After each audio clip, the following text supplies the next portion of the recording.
But we begin with the latest Bloomberg news poll. We surveyed 1,000 American adults, and our Heidi Presbella has been sifting through the results.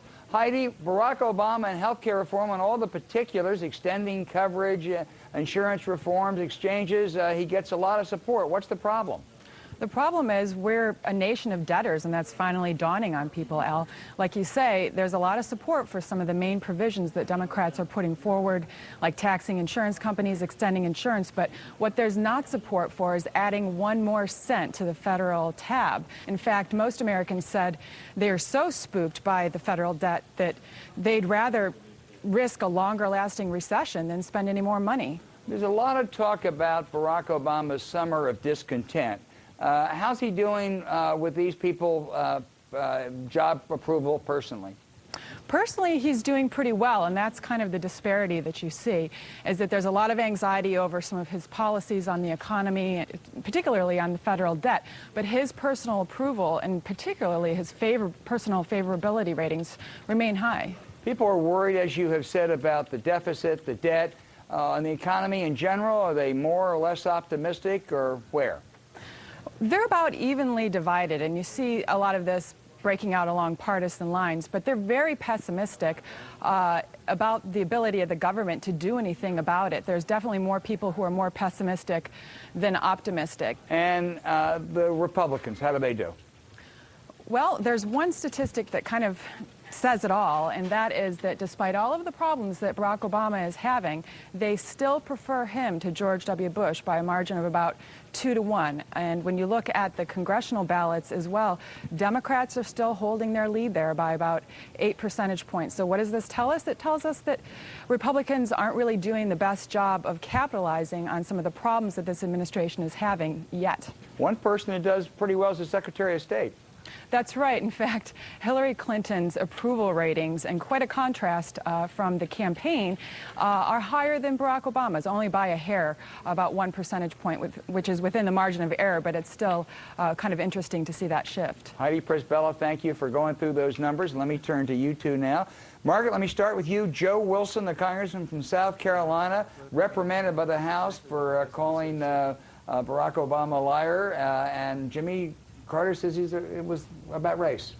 The word liar or you lie still has incredible impact, and racism is horrible. Calling someone a racist is horrible. You know, there have been fringe elements all along the way, and it's not as if the Democrats don't have their fringe people carrying equally vitriolic and vicious signs at events. But the Republicans have not pushed away their people who, at the town hall, coming armed to town halls, comparing Obama to Hitler, making even worse comparisons. And so some of it is splashing over. I think Republicans would do well to, distance themselves from it entirely. Get rid of the fringe, Kate? I think, Al, Jimmy Carter, to have a former president of the United States attribute opposition to this agenda as significantly racist is both a disgrace, because it's a smear of the American public, but it's also a political disaster for Barack Obama. Look, as Margaret said, there are some small minority of odious people who have racial animus towards Barack Obama. They were there when he enjoyed 70% approval ratings early in the year. He's now down to about 50. They are in no way responsible for this drop in popularity. It's a terribly damaging charge. We might remind Jimmy Carter that 44 states rejected him and his liberal agenda, and that didn't have anything to do with race either. Yeah, I don't have any idea that Joe Wilson, what was in his heart, as they say. The one thing I would criticize him for, even more than the Obama thing, is when he said that Strom Thurmond's African-American daughter, Essie Mae Williams, it was wrong for her to say, "He's my daddy." I mean, I'm sorry, that's about family values. But let me turn to Barack Obama, Kate, doing, as we call it, the full Ginsburg, 5 TV shows. Is he in danger of overexposure? Al, I'll tell you what I think he's in danger of, and this is sparking some of the real animosity to his plan. I think we're going to see another performance where he attributes all objections to his plan to either ignorance or lies. Right. He will not confront the very real philosophical policy differences that are here. And I fear that he longs for the campaign trail, when he sort of had this magic ability to get crowds screaming, "Yes, we can, yes, we can." And that's no longer the case because of the product he's selling. I know Bloomberg has recently interviewed President Obama. I half expected her to be sitting here today.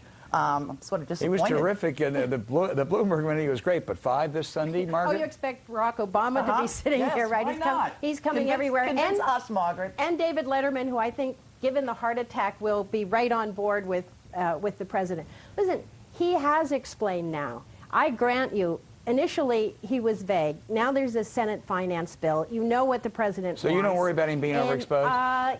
A little bit. 5 Sunday shows. But you know what? You do have to reach these other people, and you're going to reach them on shows like David Letterman. Yeah, I think you're right, but I'm awfully glad he did Bloomberg first. Cato Byrne and Margaret Carlson, I'm glad to have you here, even if we don't have Barack Obama.